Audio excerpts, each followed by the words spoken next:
जय श्री कृष्णा। मैं आचार्य ज्योति स्वागत करती हूँ आप सभी का वैदिक एस्ट्रो केंद्र में। दर्शकों, आज हम बात करने जा रहे हैं अगस्त के प्रेम राशि फल के बारे में और उसी श्रृंखला में आज हम समझेंगे कन्या राशि वालों के लिए प्रेम जीवन में क्या स्थिति बन रही है, ग्रहों के गोचर के आधार पर, ग्रहों की स्थिति के आधार पर, और किस तरीके से आपके जो अलग अलग आयाम हैं, चाहे आप विवाहित हों, चाहे आप किसी रिलेशनशिप में हो, चाहे आप सिंगल हो या वन साइडेड अट्रैक्शन हो, तो यहाँ पर ये ग्रह किस तरीके की स्थिति आपके लिए बनाएंगे अगस्त में, उसको हम समझेंगे। लेकिन शुरुआत करने से पहले मैं अपने सभी दर्शकों से अनुरोध करना चाहूंगी, इस वीडियो को लाइक करें, शेयर करें, बेल बटन दबाकर चैनल को सब्सक्राइब जरूर करें। दर्शकों, यहाँ पर अगस्त के महीने की शुरुआत और प्लैनेट पोजीशन को समझने से पहले एक बात जो शायद आप खुद से भी एडमिट नहीं करते हैं वो समझनी जरूरी है। देखिए, आप दूसरों में ना हजार कमियां निकाल सकते हैं, पार्टनर की हर बात को ना आप एनालाइज कर सकते हैं, रिश्ते के हर एंगल को इंटेलेक्चुअली डाइसेक्ट कर सकते हैं, लेकिन जब कोई जेन्युइनली आपसे प्यार करने लगे तो अंदर से एक बात, एक आवाज जो आती है कि इसे अभी तक मेरी असलियत नहीं पता है, ये एंजाइटी कि मैं इनफ नहीं हूं, ये जो वाली फीलिंग है, यही कन्या राशि की सबसे बड़ी लव लाइफ प्रॉब्लम है। और अगस्त 2026 में ग्रहों ने इसी स्थिति को सबसे ज्यादा प्रभावित किया है। देखिए, इस महीने सबसे इंपॉर्टेंट चीज आपके लिए क्या हो रही है, ग्रहों की स्थिति के आधार पर शुक्र जो कि प्रेम के और विवाह के कारक है, वो नीच के हैं। और नीच के कहाँ बैठे हैं? आपके लग्न में, यानी कन्या राशि में। अब शुक्र की जो राशि नीच की होती है वो कन्या होती है, तो इस महीने यहाँ पर लग्न में बैठना यानी आपकी आइडेंटिटी पर, आपकी सेल्फ इमेज को वो सीधे सीधे प्रभावित कर रहे हैं। और वक्री शनि सप्तम में बैठ के लग्न को और दुष्ट कर रहे हैं, तो यहाँ पर सप्तम भाव जो मैरिज और पार्टनरशिप का भाव है, वहां पर वक्री शनि पुराने हिसाबों को सामने लेके आ सकते हैं। अब यहाँ पर होगा एक और चीज, क्या आपके लिए यहाँ पर ग्रहण दो दो हो रहे हैं। दो ग्रहण जो हो रहे हैं, एक आपके 11वें भाव में हो रहा है, दूसरा आपके 6ठे भाव में हो रहा है।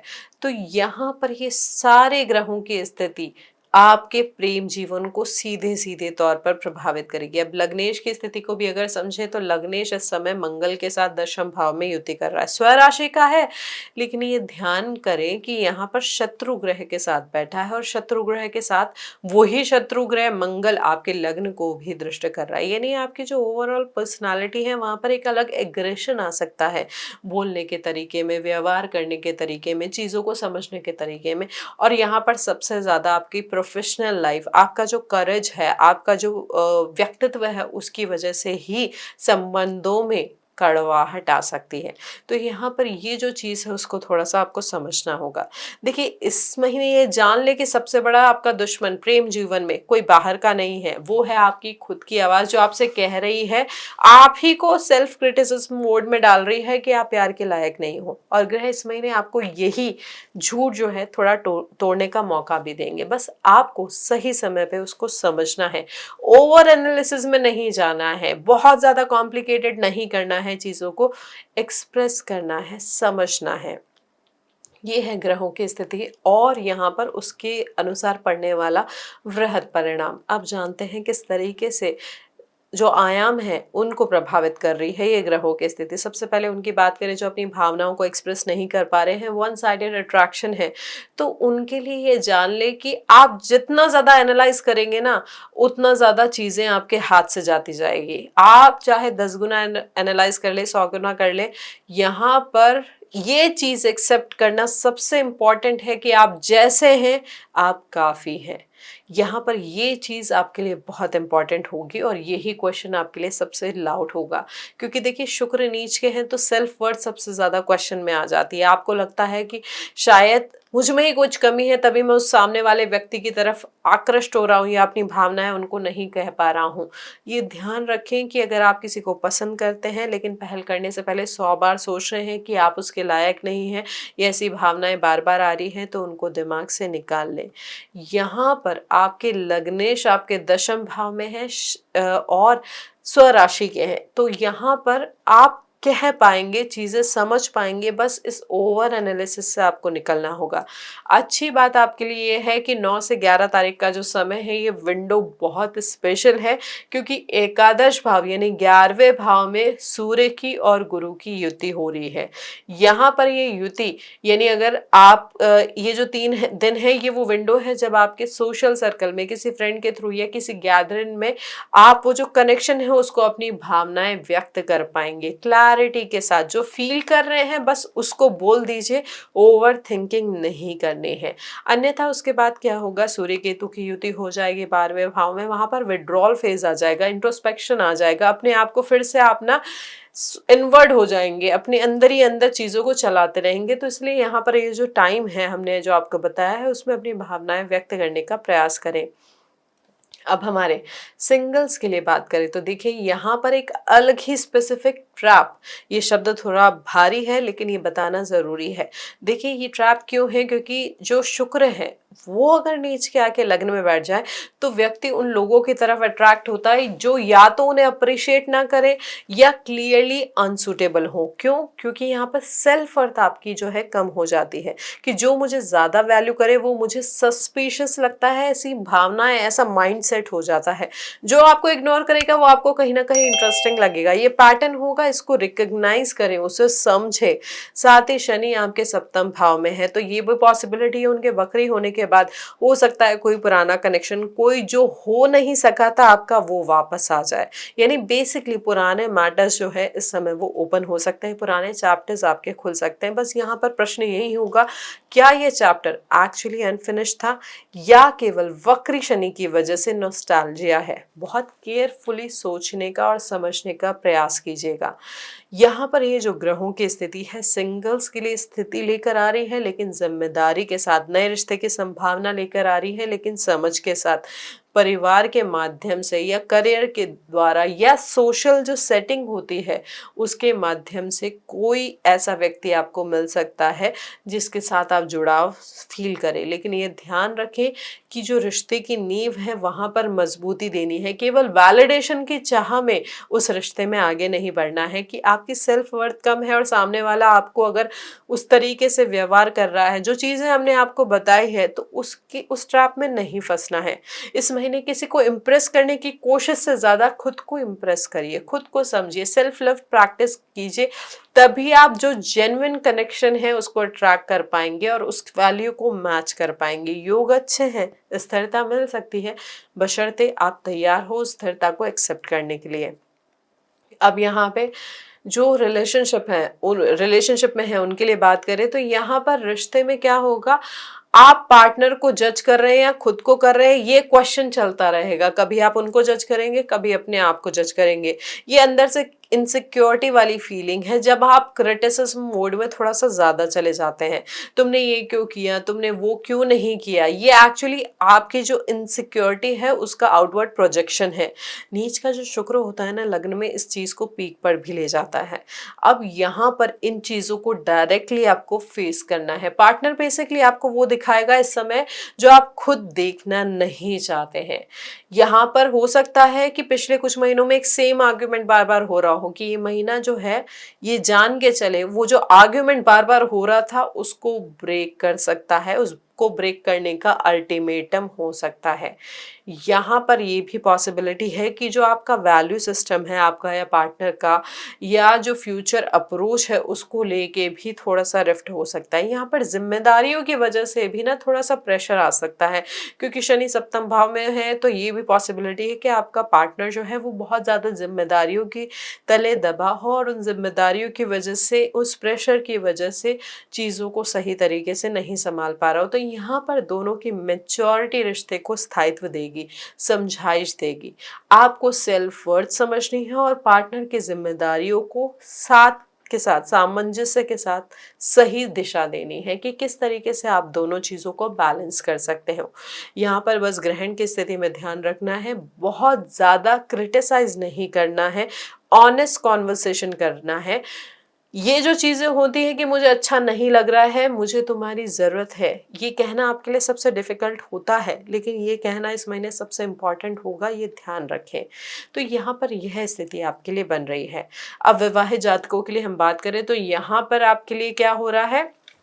देखिए, सप्तम भाव में और जो पंचमेश यानी जो स्थिति बन रही है, एक स्पेसिफिक इवेंट आ रहा है। यहाँ पर आइडियली ये नॉर्मली अच्छा होता है क्योंकि पंचमेश सप्तम भाव में है, लेकिन क्योंकि वो वक्री हो रहे हैं और वो शनि है, तो यहाँ पर रोमांस की जगह क्या हो जाता है, शनि ले आते हैं ड्यूटी, शनि शनि ले आते हैं रिस्पॉन्सिबिलिटी, वो ले आते हैं स्ट्रक्चर। मतलब मैरिज में यानी वैवाहिक संबंधों में जो पैशन होता है वो कम हो जाता है। बेसिकली रिश्ते में ना एक रूटीन आ जाता है, यहाँ पर रूटीन बहुत एक डल टाइप वाला फेज आ जाता है कि चीजें बस चल रही है, उसी तरीके से चल रही है। यहाँ पर ये भी ध्यान रखना है कि जो पार्टनर है उसके हेल्थ रिलेटेड इश्यूज भी इस समय बढ़ सकते हैं और वो आपके रिश्ते को भी प्रभावित कर सकते हैं। साथ ही साथ कोई फाइनेंशियल डेब्ट, कोई क्रोनिक हेल्थ इशू या कोई ऑनगोइंग कॉन्फ्लिक्ट, ये सीधे सीधे तौर पे आपके वैवाहिक संबंधों को प्रभावित करेगा। ये सब पुराना है, नया नहीं है, सालों से चल रहा है, लेकिन अब यहाँ पर उन सबको आपको फेस करना ही होगा। यहाँ पर नीच के हो रखे हैं आपके भाग्य, जो कि वैवाहिक संबंधों के भी कारक हैं। तो यहाँ पर भाग्य का साथ भी आपको उतना नहीं मिल पाएगा। ऐसा फील होगा कि जितना आप डिजर्व करते हैं और रिश्ते में, जीवन में, उतना आपको नहीं मिल रहा है। साथ ही घर की फाइनेंशियल स्टेबिलिटी और फैमिली डायनेमिक्स में भी स्ट्रेस आ सकता है, जो आपके रिश्ते को प्रभावित करे। करियर प्रेशर के साथ साथ ससुराल से जुड़ा हुआ मुद्दा यानी कोई स्ट्रेस भी इस महीने आपके वैवाहिक संबंधों को सीधे तौर पर प्रभावित करेगा। 12 अगस्त को जो ग्रहण हो रहा है वो किसी mutual gain, property investment plan में जो प्रभाव है वो आपके डिसीजन, आप दोनों का जो जॉइंट डिसीजन होगा वहां पर कॉन्फ्लिक्ट रहेगा। ये जो सारे टॉपिक्स हमने आपको बताए हैं, जैसे अगर आप फाइनेंशियल डिसीजन एक साथ ले रहे हैं या म्यूचुअल गेन या फिर प्रॉपर्टी से रिलेटेड कोई मैटर है, अगर वो ले रहे हैं 12 अगस्त के आसपास, तो यहाँ पर जॉइंट डिसीजन लेना आपके लिए बहुत मुश्किल भरा हो सकता है। साथ ही 28 अगस्त के आसपास हेल्थ इश्यूज जरूर आपको परेशान करेंगे आपके पार्टनर के। साथ ही कोई जेलस पर्सन जो आपके रिश्तों में दरार डाल रहा हो वो भी एक्सपोज हो सकता है। तो यहाँ पर किसी अपने का आपको असली फेस भी दिख सकता है जो आपके रिश्ते को खराब करने का प्रयास कर रहा हो। तो यहाँ पर आपको ओपन होकर चीजों को समझना होगा, आंखों की पट्टी को खोलना होगा। जब तक आप वो नहीं खोलेंगे तब तक आप चीज़ें समझ नहीं पाएंगे। तो इन चीज़ों को जानें और समझें। साथ ही यहाँ पर ये ध्यान रखें कि वर्क प्लेस में कोई कॉम्प्लिकेशन भी आपके जो वैवाहिक संबंध है उनको प्रभावित कर सकता है। किसी कलीग की कही हुई छोटी सी बात या वर्क प्लेस की कोई ऐसी सिचुएशन घर तक भी आ सकती है। तो इन चीज़ों के लिए थोड़ा सा आपको मेच्योरली बिहेव करना होगा, क्योंकि शनि चाहते हैं मेच्योरिटी। वो चाहते हैं कि आप संयमित व्यवहार करें, संयम के साथ चीज़ों को करें, तभी वैवाहिक संबंधों में स्थिरता आएगी। ग्रहण की ऊर्जा के समय अपने रिश्ते को थोड़ा ज़्यादा ध्यान दें, वहाँ पर अननेसेसरी चीज़ों में इन्वॉल्व ना हो, अननेसेसरी आर्ग्यूमेंट नहीं करने हैं। बाकी चीज़ें भी धीरे धीरे स्टेबलाइज हो जाएगी। बस आपको यही समझना है कि जो स्थिरता है आप उसको कैसे लेके आ सकते हैं, यहाँ पर स्थायित्व कैसे लेके आ सकते हैं, क्योंकि गुरु का आशीर्वाद है, गुरु उच्च के हैं और आपके 11वें भाव में है। तो यहाँ पर उनका आशीर्वाद लें, बड़ों की गाइडेंस लें, तो चीज़ें अपने आप सेटल डाउन हो जाएगी। अब बात करें ब्रेकअप की या सेपरेशन की सिचुएशन की। देखिए, हमारे जो एक कन्या राशि के जातक होते हैं वो रिश्ते को तब छोड़ते हैं जब आपका एनालिटिकल माइंड फाइनली एक कंक्लूजन पर पहुंचता है कि ये फ्लेक्सिबल या फिक्सेबल नहीं है। आप बहुत बार ट्राई करते हैं, बहुत एनालाइज करते हैं, लेकिन जब डिसाइड कर लेते हैं, जो वो डुअल माइंडसेट से जब आप फाइनली निकल जाते हैं, तो वो कंप्लीटली निकल जाते हैं। देखिए, यहाँ पर ये जाने कि शनि वक्री है और शुक्र नीच के आपके लग्न में है। तो यहाँ पर जो पुराने पैटर्न बार बार रिपीट हो रहे थे, जो एक नीरसता बढ़ रही थी रिश्ते में, वहां पर एक बात आ सकती है, इनफ इज इनफ। यहाँ पर चीजों को अब आप खत्म करना चाहेंगे। यहाँ पर ये भी पॉसिबिलिटी है कि फैमिली का सपोर्ट नहीं मिल रहा था उस रिश्ते को आगे समझने के लिए, रिश्ते को आगे बढ़ाने के लिए। तो उस वजह से भी यहाँ पर रिश्ते में थोड़ा सा दूरी आ सकती है। यहाँ पर ये भी पॉसिबिलिटी है किसी राइवल या किसी हिडन ट्रूथ की वजह से भी सेपरेशन ट्रिगर हो सकता है। जो पता नहीं था वो भी पता चल सकता है। देखिए, आप लेंगे डिसीजन फैक्ट बेस, लेकिन उस रिविलेशन के बाद फैसला लेना आपके लिए आसान हो जाएगा। और ये रिविलेशन हो सकता है जो एक्लिप्स की ऊर्जा होगी, यानी ग्रहण की ऊर्जा जो होगी। लेकिन जैसा हमने आपको शुरुआत से अभी तक बताते आ रहे हैं, एक्लिप्स की ऊर्जा में ना एनालिटिकल जो माइंड है वो ओवरड्राइव हो जाता है। ओवरड्राइव में डिसीजन लेना ठीक नहीं होता है। डिसीजन तब ले जब ये ऊर्जा थोड़ी संयमित हो जाए।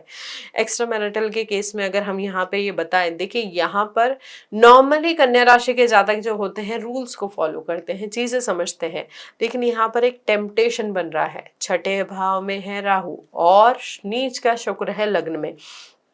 यहाँ पे क्या होगा, जो आपको अपनी सेल्फ वर्थ कम लग रही है, जो कॉन्फिडेंस नहीं है, बार बार ये लग रहा है कि मैं किसी के लायक नहीं हूं, तो यहाँ पर अगर बाहर से आकर आपको कोई जेन्युइनली अप्रिशिएट करेगा तो वो अप्रिसिएशन आपको इंटॉक्सिकेटिंग लग सकता है। ये जो वैलिडेशन की चाह है वो आपके जो एग्जिस्टिंग रिलेशनशिप है उसको प्रभावित कर सकती है। इसी वजह से आप उस व्यक्ति की तरफ आकर्षित होंगे और यहाँ पर हिडन रिलेशनशिप उसकी वजह से स्टार्ट हो सकता है।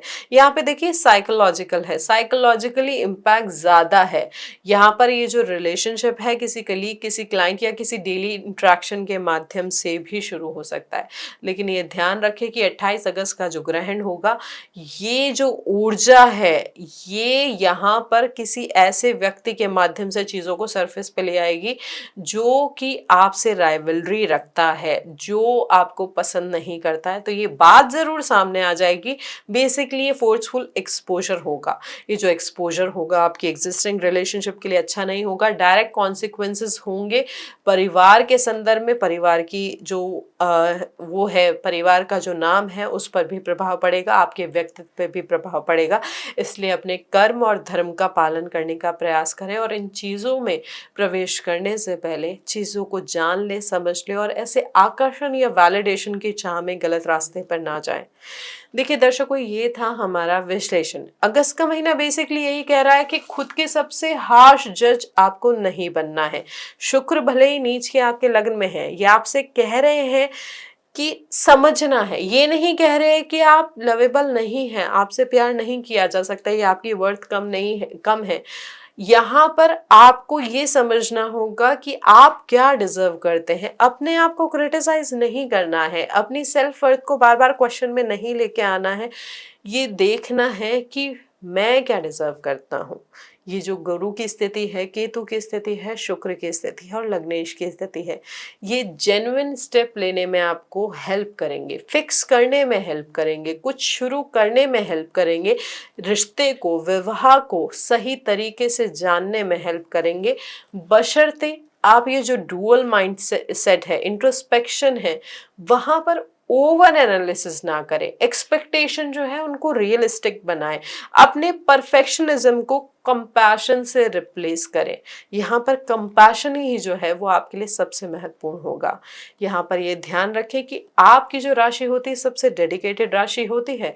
आप किसी से प्यार करते हैं तो पूरे तरीके से करते हैं, सर्वस्व समर्पण कर देते हैं। लेकिन ये महीना आपसे कह रहा है कि वो डेडिकेशन, वो समर्पण सबसे पहले खुद को कीजिए, बाकी सब अलाइन हो जाएगा। तो दर्शकों, ये था हमारा विश्लेषण कन्या राशि के लिए। अगर आप इससे जुड़ पाए हैं, आप समझ पाए हैं, तो इसे लाइक करें, शेयर करें और बेल बटन दबाकर चैनल को सब्सक्राइब जरूर करें। कमेंट में अपनी राय बताएं कि अभी तक का जो आपका प्रेम जीवन रहा है उससे आपको क्या फीलिंग आई है, क्या सीखा है आपने। क्या ये आप जान पाए हैं कि ओवर थिंकिंग किस तरीके से आपके रिश्ते को प्रभावित कर रही है। हम प्रयास करेंगे आपके सारे कमेंट्स का जवाब देने का। साथ ही अधिक जानकारी के लिए आप चाहें तो हमारे साथ डीएम के माध्यम से भी जुड़ सकते हैं। हरिओम दर्शकों।